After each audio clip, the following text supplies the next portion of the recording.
In LA this week, the results are in. Find out how you voted when it comes to the future of our water system and our public parks. A historical landmark in the San Fernando Valley gets $1 million makeover. I'm Yana Kay. The details next. This is the biggest cultural event I have ever been to in the Southern California area. Folks enthusiastic about the written word spreading the word. We take you to LitCrawl coming up.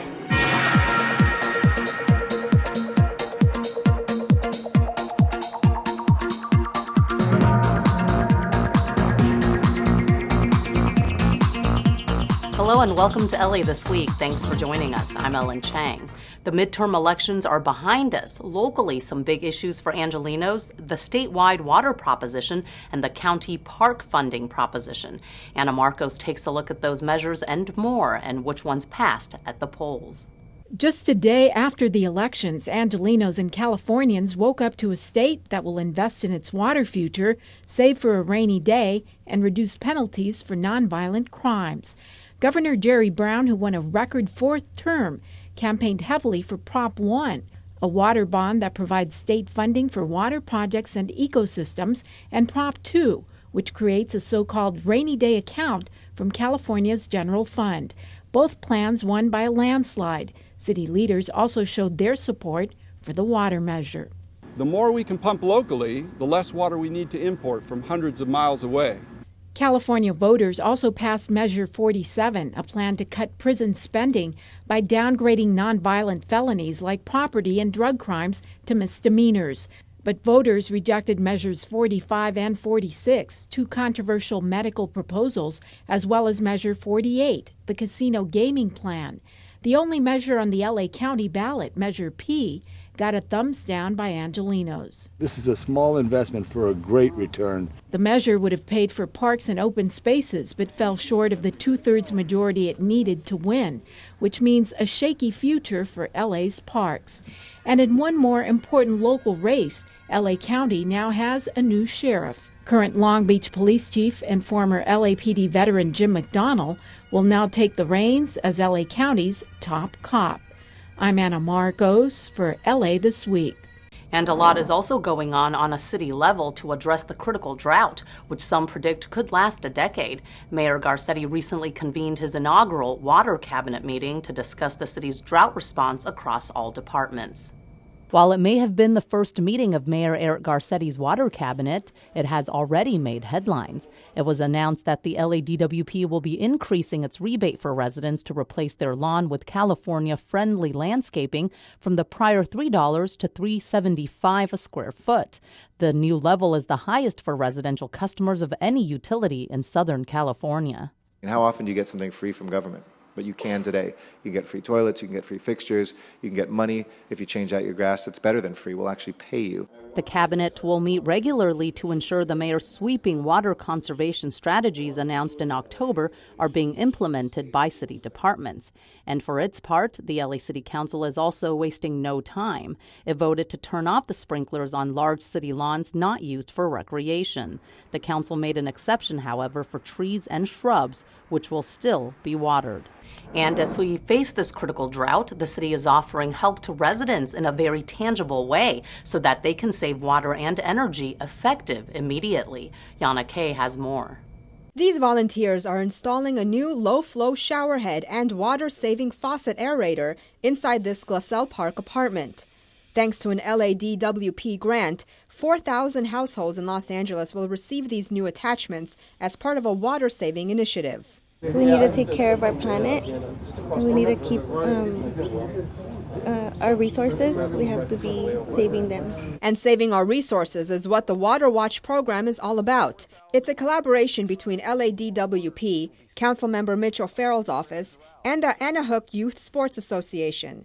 The goal is to educate community members about what they can do to conserve energy and save water. It's never more important than to literally do what we can to help save the environment, but to also symbolically do what we can to spread the word that we can all play a part, big and small, as simple as changing a light bulb or as simple as changing a shower head, which takes about 60 seconds to do. Officials say that low-flow showerheads reduce the amount of water used from 5 gallons a minute to 1.5 gallons a minute. and plenty of volunteers will be distributing and installing them. This Water Watch program is sponsored by the LA Department of Water and Power, and this is a comprehensive approach throughout the city where they're working with 21 other nonprofit organizations to bring attention to water and energy conservation. In Councilman O'Farrell's District 13, about 500 water and energy efficient kits will be handed out. All the kits include an LED light bulb, a low-flow shower head, and a faucet aerator. Because when it comes to water conservation, no amount of savings is too small. I'm Yana Kay for LA This Week. The LADWP's Community Partnership Grants Program provided $45,000 in funds this year to promote conservation efforts. We turn now to the LAPD, the community, and the issue of trust. People in South LA angry over perceived police misconduct got a chance to air their grievances directly to officers. Gil Reyes reports. Jerry Ballesteros, I'm an LAPD officer here in Newton Division. South LA officers and District Councilman Curran Price reach out to angry citizens gathered at Dr. Maya Angelou High School. These roundtable discussions part of the 12th annual Day of Dialogue event. You come in our communities claiming that you're leaders and the people are afraid to come out of their homes. Residents demanding justice following the LAPD shooting death of Ezell Ford in August. Witnesses say the shooting was not justified. Ford was unarmed. Relatives also say he had a history of mental illness. A week earlier, another man, Omar Abrego, died from his injuries after an altercation with South LA police. LAPD investigations into both incidents are ongoing. Don't keep things from us. We want to see the autopsy reports of those two people who were killed by LAPD, but they refuse to release that information, even though it's been longer than the 6 weeks that we were promised by LAPD Chief Beck. If a citizen does something in the community, he or she will go to jail until the investigation is completed. As far as the officer, they will stay out of jail, they will still get paid, they'll still get to see their family. Though LAPD Assistant Chief Earl Pasinger showed up to talk, some residents expressed disappointment for what they call an overall lack of police presence at these tables. And one LA school police officer says public trust in law enforcement has eroded in South LA. They don't always feel safe when the police are around, that, when the lights are behind them or the officers are behind them, it's not a feeling of safety, it's a feeling of fear. And that was kind of surprising to me. This is not the end of the discussion, this is really just the beginning. But we want to foster that here in the 9th District and really create an atmosphere of cooperation and collaboration. In South LA, Gil Reyes for LA This Week. And the LAPD has been trying to build trust with the community through events like Mission Possible, where officers and those with autism come together to learn about one another and about ways to approach the other that may lead to more compassionate interactions. Yana Kay reports. 13-year-old Edric Escalante, who has autism, is thrilled to be meeting Los Angeles police officer Christina Johnson for a day of learning and fun. He says he's happy and excited. Edric is one of 100 school kids who took part in this year's Mission Possible, an event that strives to bridge the gap between law enforcement and the autistic community, where officers learn tips and techniques on how to better interact with autistic children. One of the things I learned, I didn't realize that they were on sensory overload with lights and sirens, our radios going off. So to better help the community, if we come in contact with an autistic person, we can shut down the lights on the police car, of course, turn off the siren, maybe turn down our radio a little bit. Held at the California Endowment, each of the kids was paired up with one police or sheriff's officer, where they spent the day having lunch, sharing personal stories, and getting their pictures and fingerprints taken. Cool! The event comes just 2 months after LAPD allegedly shot and killed an unarmed African-American man, whose family says had a mental disability. While the incident is still under investigation, it underscores the importance of events like these that educate law enforcement and community members.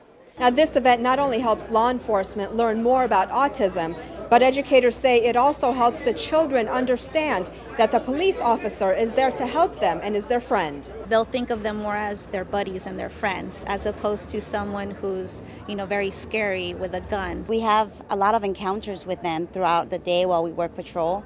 It's very important that we know how they work and how we could work better with them when we are encountered. And officials hope that philosophy translates into safer streets for all. I'm Yana Kay for LA This Week. The LAPD partnered with the Autism Society of Los Angeles for the annual event. Hello Kitty Mania has reached a new fever pitch with the first ever Hello Kitty convention in downtown LA's Little Tokyo, as well as an exhibit. Anna Marcos takes us there. Who would wait hours in line to hobnob with a cartoon-like character who doesn't speak and has no mouth? Well, these people and these, and about 25,000 others who swarmed in for the first ever Hello Kitty convention in LA's Little Tokyo. Tickets were sold out before the 4-day Kitty Fest even started. I fell in love with her because she was unique. She never said a word, but she felt it. She could accommodate when you're sad or when you're happy. People, it seems, can read anything they want into the white baby face with its iconic hair bow. I love all the colors that they do it in. I love red and pink. So what do you do at Hello Kitty Con? Well, wait in line, take pictures, buy goodies from the Hello Kitty food truck, and make Hello Kitty art. Oh, and buy Hello Kitty paraphernalia. We are doing 5 to 20 times the normal admissions that we do. The Japanese American National Museum is also running a Hello Kitty exhibit. Up front and center, the tiny 1975 knick-knack that started the $8 billion a year phenomenon, the first Hello Kitty coin purse. We've had people from Ireland, Italy, who've specifically made vacation plans that would coincide with the exhibit and with the convention. Local shops and cafes also doing brisk business, some doing promotions like the Hungry Hunt, which offers a Hello Kitty pin. Cafe Dulce goes the extra mile, offering donuts and a Hello Kitty latte. Hello Kitty has now gone global, taking over fashion, the news, even the stock market. It seems the kittenish face just might achieve the unthinkable, world domination. I'm Anna Marcos for LA This Week. While the Hello Kitty convention only lasted 4 days, the exhibit at the Japanese American National Museum will open to ticket holders through April. The city's Department of Cultural Affairs is a sponsor. A public-private partnership is helping provide more than 200 underprivileged Los Angeles school children with the opportunity to learn to play a musical instrument. Rasha Goel explains. This music presentation by the Esperanza Azteca Youth Orchestra of Juarez, Mexico, was a preview of what is in store for the young students at Florence Nightingale Middle School here in Los Angeles. Just the sound of their music gave me the chills, and that inspired me to join. Through the Esperanza Azteca program, which began in Latin America, students in Los Angeles will now have the opportunity to learn to play a musical instrument this school year. The Esperanza Azteca Youth Orchestra program will begin its first year at Florence Nightingale Middle School through an after-school program, with plans to expand to other schools in the district. I really believe you cannot put a monetary value on the change that's going to impact these children here in this community. Every human being should be able to realize their God-given potential, to be creative, to connect, and to inspire. The program will help provide funding for 15 music teachers, including a conductor, who will work with students and teach them the basics of reading music and playing instruments. And today is even more special, as LA kids receive instruments from the Esperanza Azteca Youth Orchestra from Juarez, Mexico. It has get high my self-esteem. It has makes me more responsible, and I've learned how to work in team. The Esperanza Azteca Youth Orchestra program was first launched in Latin America in 2009 and now includes 70 orchestras and choirs throughout Mexico and El Salvador. Ricardo Salinas, who helped launch the program, says it has already made an impact on children, and he's excited to bring the program to Los Angeles. Music is about teamwork, about personal excellence, about commitment to show up on time, playing tune, and on time. It's a dream of mine, but it's a dream of everyone that lives in this community, that there would be the civility that culture brings to a community. And perhaps that dream is coming true as two groups unite through the sound of music. I'm Rasha Goel for LA This Week. The orchestra's first concert will be held in the spring of 2015. It's a trip down memory lane. A piece of Los Angeles history has been revived as the original Lankershim train depot roars back to life. Here's Yana Kay. Diane McCreary gets emotional as she looks around the newly refurbished Lankershim train station. Her husband, the late Guy Wellington McCreary's great-grandfather, helped bring the original wood-frame station to the San Fernando Valley location in the late 1800s. Guy spent the last few years of his life making sure that it would be saved, and now it will be. I like to see a community save all of their treasures, because once they're gone, they're gone. Thanks to Metro, this historic gem, which stopped operations in the 1950s, will continue to shine as a historical monument after receiving a $3.6 million exterior restoration. Metro's goal is to improve the way people move to their homes, to where they shop, to where they work and play. So, and part of that is restoring the depot today. Approximately 70% of the original wooden structure has been refurbished, including a new foundation, roof, platforms, and seismic upgrades. The historical buildings deserve to be preserved. The newly refurbished station, which used to transport freight, goods, and passengers in the 1800s, also received a fresh coat of paint in its original mustard yellow and brown colors. The significance of this place is really that it connects our history with our future, because this depot allowed the blossoming of the San Fernando Valley. Now that the historic Lankershim depot has been restored, the next step is to find a commercial tenant, like a museum or a coffee shop, that will occupy the space. I'm Yana Kay for LA This Week. Other Metro transportation improvements are also planned for the area. Federal arson experts complete their on-scene investigation into the Venice storage fire. The city recognizes the importance of mentoring for students with disabilities, and Norman Lloyd Day in the city of LA. These stories in CityBeat.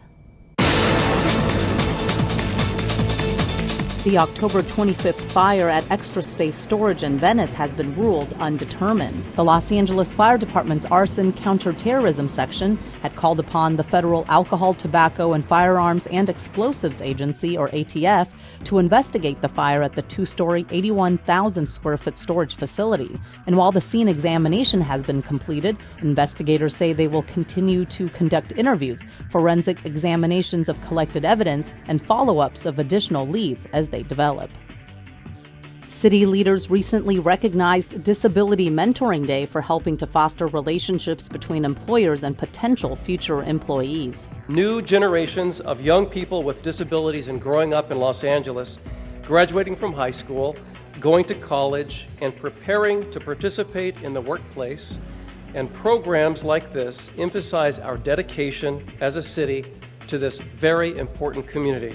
And award recipient Olivia Mitchell received a big honor and a big surprise. The very first ever Distinguished Mentor Award that will now be named in your name from here on forward. Mitchell, who is currently with the city's Housing and Community Investment Department, was honored for her work with youth with disabilities throughout her years as a city employee. City leaders joined Councilmember Paul Koretz to declare November 8th Norman Lloyd Day in the city of Los Angeles. The day also happens to be the actor's 100th birthday. If you don't know Lloyd by name, you may know him from this scene from Hitchcock's Spellbound. He's the one holding on for dear life near the top of the Statue of Liberty. But time goes on, and you get to be 100, and you get to be honored. And I thank you all for your generosity. Thank you. Norman Lloyd has had and is continuing to have an extraordinary career as a producer, director, writer, and actor. Bohemian book lovers flock to North Hollywood for a memorable night of spoken word. Anna Marcos reports on LitCrawl. Our tale begins on busy Magnolia Boulevard. Where this goes, nobody knows till we turn the page, go round the corner and enter up to 30 cafes, bars, and restaurants for a night of storytelling. This is the biggest cultural event I have ever been to in the Southern California area. This is LitCrawl, a celebration of the spoken word featuring 170 local authors reading samples of their works at various venues in the NoHo Arts District. There's the horror comedy styling of Jeff Ayers in one club, Tales of LA Living from writer Keenan Norris at another venue, the poetry of Susan Hayden up the street, and they're all within walking distance of each other. And celebrate the really hardworking authors, because just like actors in LA, we get authors that are really, really trying to make it. And there are resources for them, but they need people like us to support them. LitCrawl attempts to recreate classic spoken word haunts like New York's Greenwich Village and North Beach in San Francisco, but in the Valley. I get the feeling they don't think this is really an LA kind of thing, and then you have this kind of event and everybody shows up and walks the streets.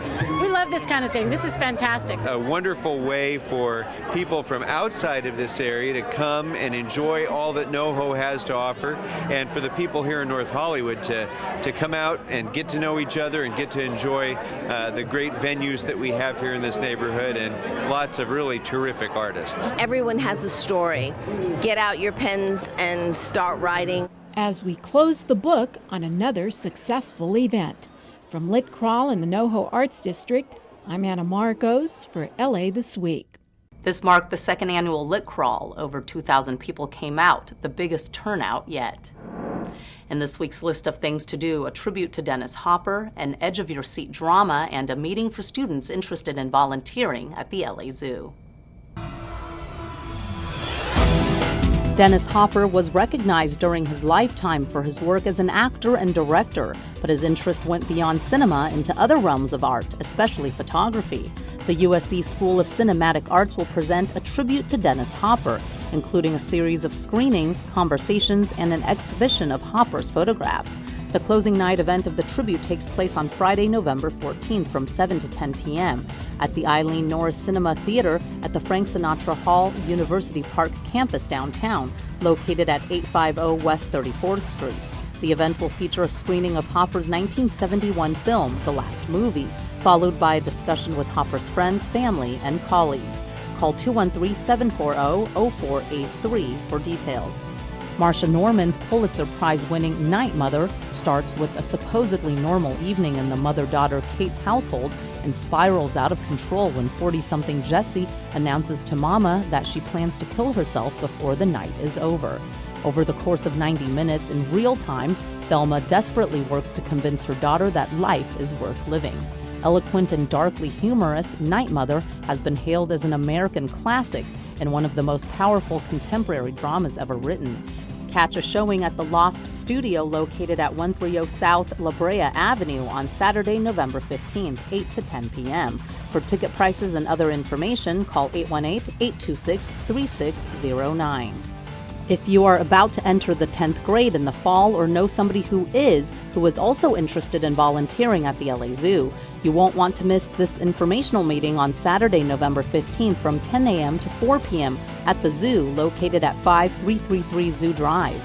This informational meeting with interviews is mandatory for prospective students who want to apply for the 13-week course, which meets on Sundays from January to March, to learn about conservation and ecology issues and taxonomy, or the classification of plants and animals. Applicants under 18 years of age must be accompanied by a parent.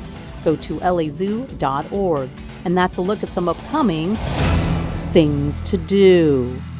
And for our This Week in Tweets segment, we have one other suggestion for things to do in LA. The mayor's office also took to Twitter in search of innovators. First, at Discover LA, that's the official account of the LA Tourism and Convention Board, tweeted, "Sample your favorites from 150 plus Pinot Noir blends from all over the world at Skirball LA's Pinot Days event November 15th. A link to the flyer shows more information, like the fact that you'll be able to sample Pinots from the Russian River Valley to the Santa Rita Hills, Oregon to the Anderson Valley, Burgundy to New Zealand to the Sonoma coast. Also in This Week in Tweets, various city leaders tweeted about the mayor's $1 million innovation fund. Think of it as a Kickstarter site for city employees. At LA Mayor's Office tweeted, "We're proud to announce the new innovation fund at the Hub LA, which rewards ideas that have the potential to reinvent how LA does business. It's open to City of Los Angeles employees and commissioners only." We'll have a full story next week on the mayor's $1 million innovation fund and how you can apply to test out your idea. And finally, finding LA even as you live in LA. That's the idea behind the Found LA Festival of Neighborhoods, which encourages Angelenos to venture out to strange and exciting places just a short walk or car ride away. Rasha Goel takes us to this year's Festival of Neighborhoods. For today, Suzanne Simmons is a tour guide. She is taking other Angelenos around Hyde Park and sharing the treasures of her neighborhood. I've lived here almost 30 years. It'll be 30 years next year. Simmons is one of the local tour guides participating in the Found LA Festival of Neighborhoods, a free day-long event celebrating the people and places of Los Angeles. Go to neighborhoods you just would never normally go to and learn from local people who live in that neighborhood what's going on in that neighborhood. This year, the nonprofit group LA Commons hosted the 4th annual Found LA Festival of Neighborhoods. It was the first one based on Los Angeles Mayor Eric Garcetti's Great Streets program, a program that's implemented in each of the 15 council districts. We've got this tour today going on in Hyde Park, which is connected to the Great Street that's between 78th and Florence. The mayor's Great Streets program aims to improve neighborhood gathering places and generate economic activity by revitalizing key community corridors such as this one in Northridge. Reseda Boulevard and Olvera Street were just some of the other places Angelenos could explore through the festival. We have this fantastic city and so many people just stay in their own neighborhood, but there's an opportunity to explore and find, this wonderful richness that exists all around the city. And the only thing required is getting out of your car. I'm Rasha Goel for LA This Week. This year, Angelenos had the opportunity to explore the celebrated Central Avenue, sample tacos along iconic Cesar Chavez, stroll the backyard of Cal State Northridge along Reseda Boulevard, and get to know Gaffey Street, the historic gateway to LA's harbor. And that's going to do it for this edition. Thanks for joining us. I'm Ellen Chang. A reminder that you could catch us online at lacityview.org. You can also follow and like us on Facebook. We leave you now with more Hello Kitty frenzy. We'll see you back here next week for more of LA This Week.